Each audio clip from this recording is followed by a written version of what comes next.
Sa buhay din ni Pastor Marivic na nagbahagi ng napaka-powerful na message na kung saan ang bawat isa'y tinamaan. Amen! Amen! So, pupalakpakan na malakas sa mga tinamaan. Hallelujah!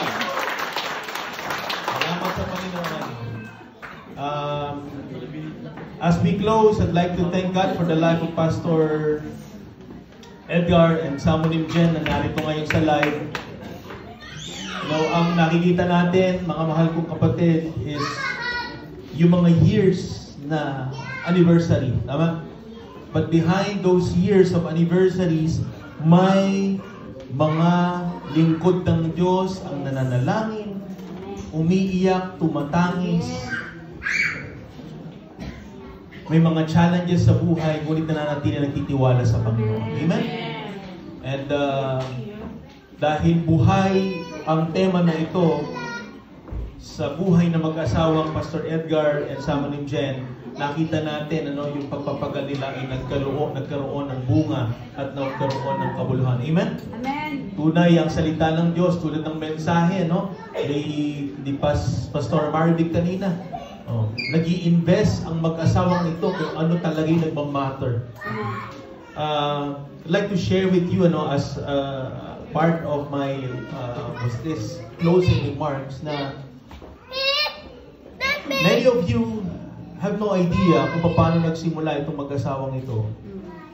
And we were having a Bible study in Seoul. Alam niyo po ba na yung pamasahe po nila na saktong-sakto lang, nagpupunta pa po sila sa Seoul. Ang travel doon, pag magko-commute, mga 1.5 ba? 1.5 hour to less than 2 hours, 1.5.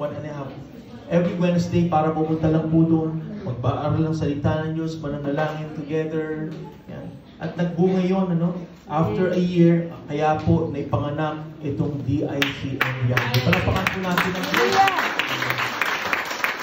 Bakit po naipanganak? Kasi po nakita sa kanila ng Panginoon, nandun ang hindi pagsuko sa kabila ng mga pagsubok sa buhay. Tulad ng tema sa mga nakikinig ngayon, mga mahal kong kapatid. You've been praying for God's answer sa iyong panalangin. Pero ang tugon lang ng Panginoon, huwag ka lang magsasawa. Amen. Amen? Sabi sa atin, huwag kang magsasawa. Pag-asawa yan, sabi mo sa akin. Huwag ka lang magsasawa. Maraming mga harvest ang hindi na-receive. Bakit? Dahil nagsawa lang. Pero hindi lahat dapat hindi pagsawaan. Ang sabi doon, do not get weary in doing good. Ibig sabihin, pagsawaan mo ang gawang masama. Yes. Amen. Tama? Kaya, napakagandang mensahe ng Diyos sa atin through Pastor Marivic. Kung ano yung dapat natin gugulin sa oras at panahon natin, igugul natin yan. I thank God for the life of each and every one. Kaya ka nandito ngayon because may maliwanag na mensahe sa iyong Diyos mula pa kanina, nilalagay na ng Diyos sa iyong puso. And if you want to to receive God's harvest in your life, huwag ka magsasawa. Punong-puno ka na. Mabuti ginagawa mo, dire-diretso mo lang yan. Pag masama yung ginagawa mo, itigil mo na yan dahil you will also reap a harvest. Right? Mabutit masama, may bunga. Amen? So, you will reap a harvest when you don't give up. If you give up, may harvest kang maganda? Wala. Kaya salamat sa Panginoon sa buhay nila Pastor Edgar, Samuel Jenny. Ngayon, kilala sila dito sa lugar na ito bilang dating namuhay sa kasamaan at sa kabuktutan dati. Okay? Pero ngayon, kilala sila ng mga lingkod ng Diyos na ginagamit upang mangaral ng mabuting balita ng kaligtasan. At ikaw na nakarinig ngayon ng mensahe kanina, gagamitin at nais ka rin gamitin ng Diyos to make a difference in our generation. Amen! Palapakan po natin ang Diyos. Amen. Kaya sa mga nagtatanong, ba't ang daming pastor, ang daming mga leaders ng church family? Dapat lang. We are a church of leaders, not members. Ang tunay na mananampalataya, leader ng henerasyong ito. Amen! At isa doon yung katabi mo. Amen! Hallelujah! So with that, maraming salamat sa Diyos sa buhay ng bawat isa sa atin. Congratulations, Pastor Edgar, Samuel Jen. all the leaders here, servant leaders, hindi ko man sabihin yung mga pangalan, ang mga leader, hindi man babanggit yung pangalan, ang mahalaga, nababanggit ang pangalan ng Panginoong Yesus dahil siya ang dahilan kung bakit tayo nakapagsisilbi, siya ang dahilan kung bakit tayo nagkalakasan, siya ang dahilan kung bakit may DICM 9th year anniversary. So, salamat sa Panginoon, purihin ang Diyos sa kanyang kabutihan, at huwag nating kakalimutan hanggang sa kahuli-huling sandali ng ating buhay, huwag tayong susuko at titigil sa paggawa ng mabuti. With that, to God be all the glory. Namsamin. Sige po, tayo pong lahat. Gutom na po ba bawat isa? O busog pa?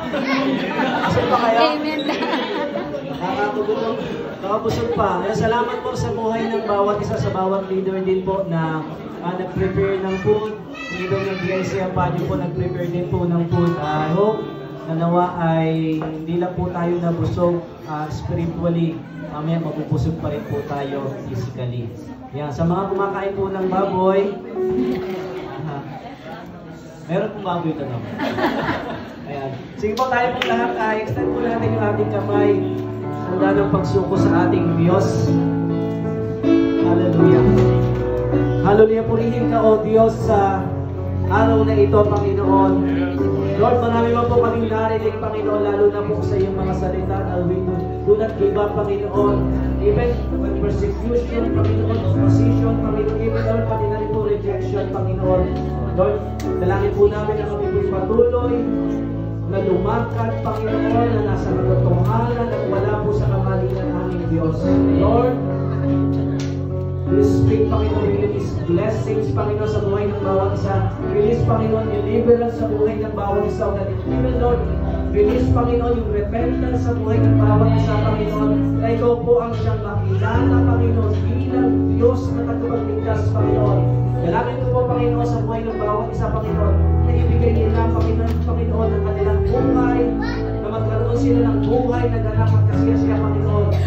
Nakakuto nila, Panginoon, kanilang mga kasalanan, Panginoon. Sabihin nila sa iyo, Panginoon, na ikaw lamang po ang kanilang tagapagligtas, Panginoon. Because apart from you, God, we can do nothing, O God. Salamat po, O Diyos, sa araw na ito. Salamat po sa successful na anibersaryo, Panginoon.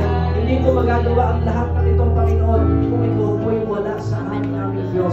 Salamat po, Ama. Tunay po na napakabuti mo sa amin, Panginoon, sa aming mga buhay, O God. At nawak, Panginoon, paglabas po namin dito, O God, paglay po namin yung mapagpala mong kamay, Panginoon, na lagi pong sumasama sa amin, saan man po kami dalhin, Panginoon, ang aming mga Panginoon. Salamat po, O Diyos, ikaw pinakamabuting Diyos sa amin, O God. And now, to Him who is able to do immeasurably beyond what we all ask or imagine, according to the power that is at work within us, to Him be the glory in the church and in Christ Jesus our Lord, throughout all generations, forever and ever, and everybody say, Amen.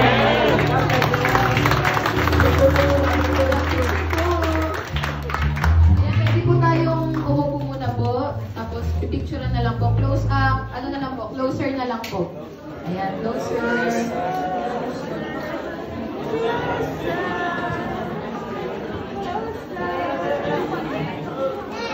Ay, gising na si Kuya.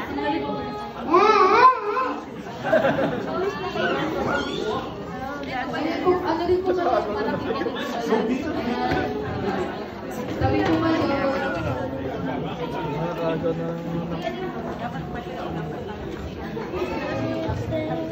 Close up. Rest, everyone. Ilan gusto ng hili doon? Pasok harap. Ipasok ka naman dyan. Kamusta din? Ano sa amin po nga po yung pastor po. Yan po yung nagpapagano.